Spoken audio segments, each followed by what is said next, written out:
Welcome back. So, let's talk a little bit more about different fighting styles in the astral. Like I was saying before, there's a spectrum. Okay? On one end of the spectrum, you have the star seeds that want to access the astral only through meditation and in the 3D. And even at night, when they do sleep, they still meditate. But usually they only remember snippets of dreams and never really venture into the lower astral. They have agreements with their higher selves that, they don't want to have that sort of experience. And that's really what it's all about. It's all about what kind of an experience that you want to have. I personally love to spend hours on end, 100% lucid in the astral, traveling around, seeing all sorts of different stuff, going to the higher astral, even going up to 6D sometimes, even going down to the lower 4D sometimes, even getting caught by monsters and losing my abilities for days on end. I experience both ends of the spectrum all the time. So, let's explain a little bit about the higher end, the air support end. Okay, so these are usually very highly psychic people that are very busy in 3D. Okay, they don't it's pretty rare to find somebody that is really busy in 3D, can do their job. They're out there, and there's some in the group. But to be in the 3D and in the astral constantly, it takes a lot of energy. So different fighting styles from the higher astral, you can engage the battlefield from above. Now the regressives can't access these higher realms, so you're more stable. But as soon as you start interacting with these lower frequencies and even dropping bombs on them or whatever you want to do from the higher realms, that engages these middle astral realms and lowers your frequency to a point where it becomes more of a battle and you can get caught in the middle astral realm. Now, with that said, it's hard to understand what it's like being on the other end of the spectrum. If you're air support and you're working in the astral from meditation and 3D in your waking life, it's hard to understand what the boots on the ground people, the ones that are going to bed every night and going lucid into the astral and fighting these monsters and everything else, it's hard to understand what's going on from the air support level unless you've been there face to face in the first person. And this has caused quite a bit of conversation, I should say, today in the group, and we figured out a lot of things that are going on. I first want to say that both are extremely important, because if everybody's always fighting in the lower astral and getting caught, who's going to come and save them? We need the air support to come in and be able to see the eyes in the sky, so to speak, when people get caught. So, with that being said, like I said, it's hard for the air support people to understand what it's like to go into the astral for hours and hours on end, 100% lucid, and battle the frequencies there and see what's going on there. Okay? It's a lot more real, and I prefer to do it this way because I like the boots on the ground. I like to see how the astral is constantly changing, so I can come back here and I can tell you guys that this is happening here and that's changed there and this is happening here and this is happening here. It's kind of a way of just confirming it all. So when you're in the astral and you're 100% lucid in the astral, it's still a frequency war, okay? You're fighting to get higher, okay? All the weapons that you use are high frequency weapons, okay? If I see a tornado and I'm in the lower or the middle astral, I run towards it. I jump inside of it and it shoots me up, because tornadoes are high frequency in the astral. Fire. You see fire in the astral, run towards it. It's high frequency. Think about the current, the warm, the hot air rising from the fire. So there are all of these things in 3D that are harmful, but in the astral, they're the opposite. So it's really like a mirror reality. Now, as far as the weapons go, there has been some talk about, oh, I don't like to fight in the astral with weapons, and I just want to raise my frequency and not become frequency compatible with those realms. And there is truth to that. There's something to be said for that. But there's also an escapism mentality there as well. When you are 100% lucid in the astral, you're fighting the frequency war. You're fighting to stay lucid. That's the battle. You have to have a high frequency to be lucid and awake in the astral so that you can have the experience that you want to have. All the regressives and the egregores, they want to blind you. They want to put you back in your body. They don't want you to see. They don't want you to have the experience that you want to have. Okay? So this whole thing is about staying lucid in the astral.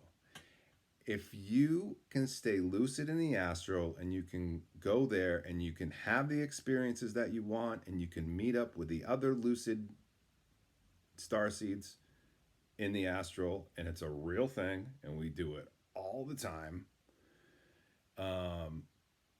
then that's like a super advanced high frequency person ability. Okay. Not saying that air support people aren't high frequency too. It's just a different kind of high frequency. There's no better or worse. We all have to work together as a team. And just as long as everybody is having the experience, their desired experience, then that's what matters. We shouldn't judge each other. If somebody is air support, they shouldn't judge the boots on the ground people just because they don't understand what we're going through. Now, the boots on the ground people are more advanced than just the people that stay in the higher realms and do it through meditation. It takes a certain level of frequency and lucidity to stay conscious in the astral. Okay? So, with that being said, there is, like I said, there's no better or there's no worse. Some people have agreements and their life plan is to, just work the astral through meditation. Some people's life plan is to be 100% lucid every night and fighting monsters. Each person is getting their desired experience. And that's the important thing. And we're working together as a team to raise the frequency of the astral. When people say that fighting with weapons and fighting in the astral is just feeding more into the fighting, that's complete bullshit. The frequency there, the weapons are high frequency. If I have a dark sandstorm coming at me, that is a low frequency sandstorm, I can use my swords, which are high frequency, and my avatar, which is high frequency, to fight the sandstorm. Just because my experience is being manifested as fighting doesn't make it bad. Okay? It just makes it the experience, the desired experience. Okay? Fighting makes me stronger. Okay? So let's not judge each other on whether you have this type of fighting style or that type of fighting style. Let's try to understand everybody's points of view and that everybody is at a different level, so to speak. Not a level as in like higher or lower or whatever, but just this is your experience and this this person's experience. Just as long as everybody's having their desired experience, we're all equal, right? So there are a lot of black hooded shape-shifting reptilians that are posing as starseeds in the astral. Okay. Then we must have just reached a whole new level of game or something. But in the group today, we figured out that yes, there are these dark, hooded, reptilian looking things that are just causing major havoc. And now we manifested those, the star seeds manifested those, specifically the Nexus Point star seeds, probably. I mean, all of us. But what I've noticed is the more fighting that happens, the more arguing and the more controversy that happens in the higher realms really trickles down fast to the lower realms. So we could be at the Starseed Academy at the Parthenons and a couple of very high level starseeds getting into an argument, and that could just cause complete chaos in lower the whole frequency of the entire astral realm, all of it. And that's what's been happening this week. So we're all figuring out that we need to work together, and we're not just individuals having these individual experiences, but this is a shared reality. And we're learning that we just need to work together. Everybody just breathe, take a deep breath. Let's be gentle with each other. Let's be kind with each other. Let's see each other's points of view, even though that might be hard to understand. Let's come together and let's raise the frequency of the astral. I want to take back the pyramids and these other sites that we lost over the last few days. We worked very hard to get these sites up and bases established and bakeries going and restaurants and sporting events and animals and farms and all sorts of stuff that we created in the astral for all of these months. And now it's just being havoc being wreaked on all of it, so that's my little spiel. Things that are weapons that are very high frequency of the astral: fireworks. If you can go 100% lucid in the astral, look to see if you have a backpack on. In that backpack, look to see if you have fireworks. You're gonna need them, okay? You pull out those fireworks and start shooting them from your hands. Fire is very high frequency. Shoot fireballs from your hands. Blast whatever you see in the way. It doesn't matter if you blast another starseed with fireballs, and it doesn't matter if you blast your friend right next to you that's fighting beside you with fireballs. They're high frequency fireballs. They're going to help the person next to you, and they're going to harm whatever low frequency entity is right there in front of you. So we can't hurt each other in the astral unless we're arguing. It's when we're arguing, not when we're using weapons on each other. If I'm going to cut you up with my high frequency swords, it's going to blast you right up into the higher astral. That's how it works. It's anti-intuitive. It's like jujitsu. If you want to take the person to the right, you bait them by pushing them to the left. Because as soon as you push them to the left, they're going to go to the right, and that's when you feel them going to the right, and boom, they go to the right. That's how the astral is. It's very anti-intuitive. So tornadoes, fires, very high frequency. So things that are low frequency: mist, dark mists, sandstorms, anything that is just like coming at you in dark, but just scattered also.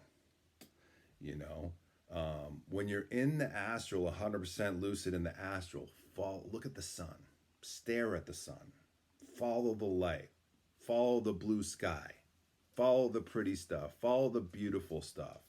That's what's going to keep you in the astral longer, into the high frequency. That high frequency is going to keep you lucid. If you get caught down into the lower frequency stuff, it's going to kick you back into your body. So that's my little spiel on astral warfare, types of weapons. Use these if you want. If you get 100% lucid in the astral, I suggest you make friends with high frequency elementals. Okay, they will give you special abilities.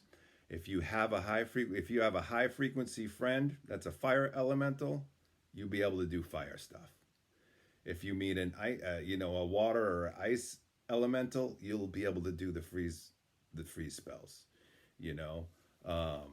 If you meet an earth elemental, you'll be able to move the earth. I mean, this is all basic stuff. You know what I mean? All of you that are into these fantasy movies and stuff, this is real. This is real stuff. People are really doing these types of things in a real reality, a lot more real than 3D is. More colors, more action, more everything. Everything just pops in the astral. So I hope you enjoyed this video, and I hope you guys learned something. Please put questions in the comments and I will answer them all. Thank you for all of your air support, or if your boots on the ground and you're going into the astral, hit me up and maybe you could be part of our group. All right, thanks so much.